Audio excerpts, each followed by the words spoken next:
Assalamu алейкум, урматтуу YouTube көрөрмандары, авто сүйүүчүлөр, биздин катталуучулар жана коноктор. Бүгүн биз сиздерге Москва шаарынан, тагыраак айтканда, микрорайон Первомаядан автоцентр Автомирден сиздерге унаанын бааларын түздөн түз көргөзмөкчүбүз. Андыктан бизден алыстабай туруңуздар. Эки турган Renault Duster үлгүсүндөгү унаалардан баштасам. Чыгарылган жылы 2012 экен. Объем 2, полный привод, коробка механика. Баасы 700 000 рубль. Пробеги 110 000 километр. Ондай литий дискаларда зимний резина шипованный.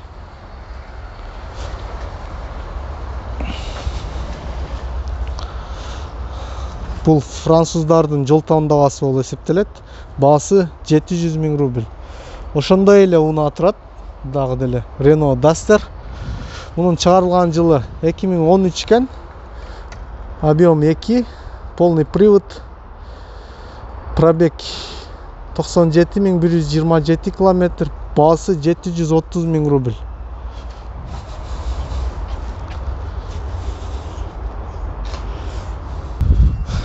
Бул жерде дагы бир японский машина турат. Sanyong Kuran дейт.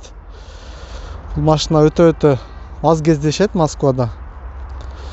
Азыр сиздерге ушул унаа тууралуу маалымат бермекчимин. Бул дагы жол тандабасы болуп эсептелет. Серебристый цвет деген Sanyong Kuran. Азыр ушул тууралуу сиздерге бир катар маалымат берип кетем. Чыгарылган жылы 2008 дейт. Баасы 380 000 рубль. Объем 2.2, дизель, коробка механика, полный привод. Баасы 380 000 рубль. Пробег 180 000 километр. Один владелец дейт. 380 000ге мен ойлойм аябай жакшы вариант. Тоо ташка Кыргызстанга алып барып алып минсе болгудай.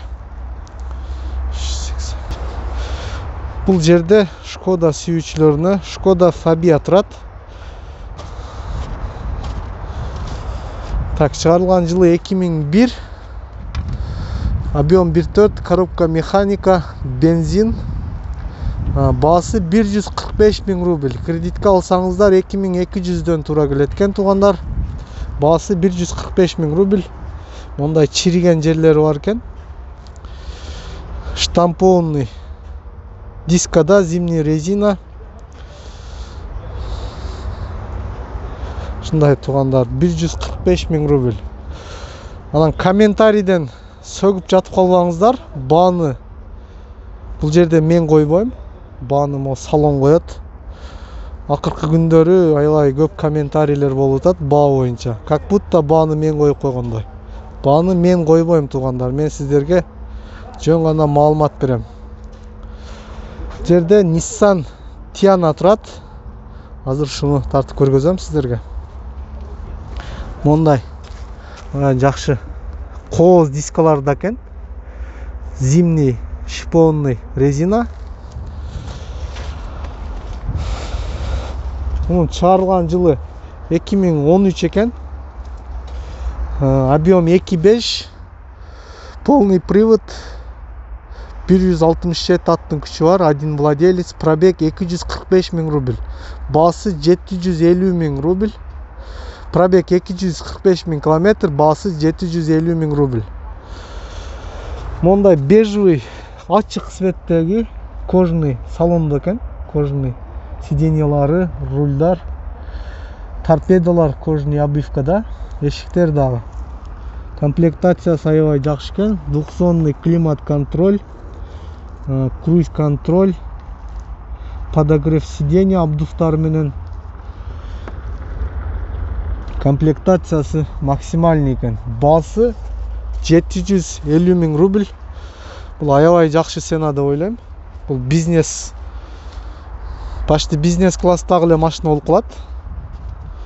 Баасы 750 000 рубль. Бул жерде көптөр суранган Honda Accord турат, кара түстөгү. Мондай литий дискаларда зимний резина шиплонный. Азыр сиздерге жылын жана баасын көргөзөм. Чыгарылган жылы 2008, объем 2.4, пробег 165 000 километр. Коробка автомат. Баасы 715 000 рубль. Кредитке алсаңыздар 10 857 рубльдан тура келет экен. 60 айга 5 жылга.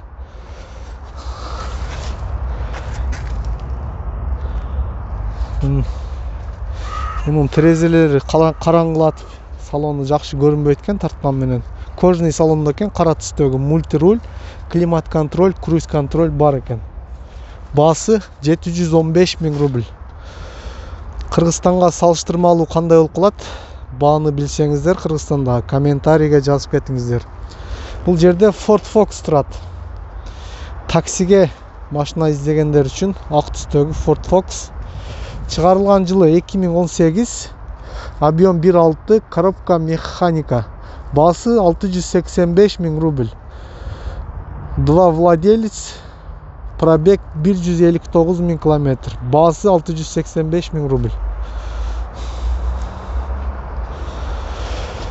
Бул жерде Kia Rio турат.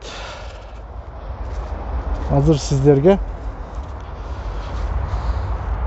маалымат берип кетем. 2015 чыгарылган жылы. Объем 1.6, коробка автомат. Баасы 735 000 рубль. Пробег 84 420 километр. Один владелец дейт. Кондиционер бар экен, мультируль. Алдыңкы эки терезе көтөргүчтөр электрический экен.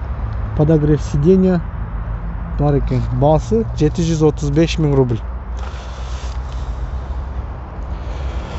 Тугандар, бул жерде Honda Civic үлгүсүндөгү унаа турат.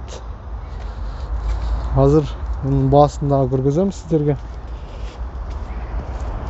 Так, чыгарылган жылы 2012, объем 1.8, коробка автомат.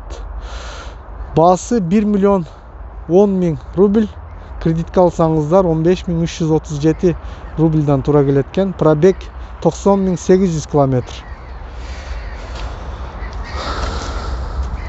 Мондай литий дискаларда зимний резина.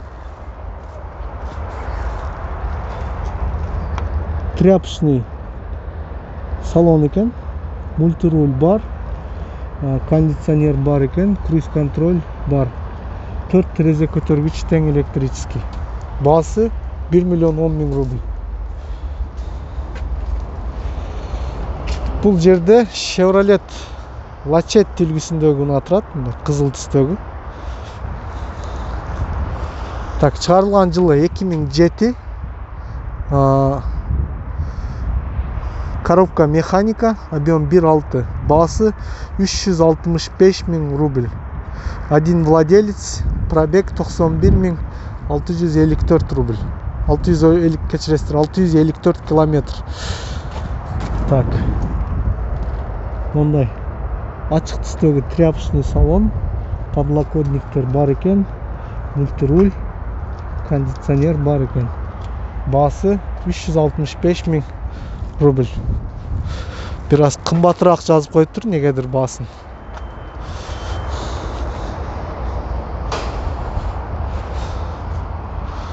Бул жерде Kia Sportage турат. Мондай литий дискаларда летний резина. Чыгарылган жылы 2017, объем 2, передний привод, один владелец, пробег 73 000 километр, баасы 1 миллион 605 000 рубль. Kia Sportage. Бул жерде Renault Captur деген унаа турат. Мындай караганда аябай кооз унаа бул. Молочный цвет экен. Чыгарылган жылы 2017. Объем 2, полный привод. Пробег болгону 11.600 км экен. Баасы 1.300.000 рубль.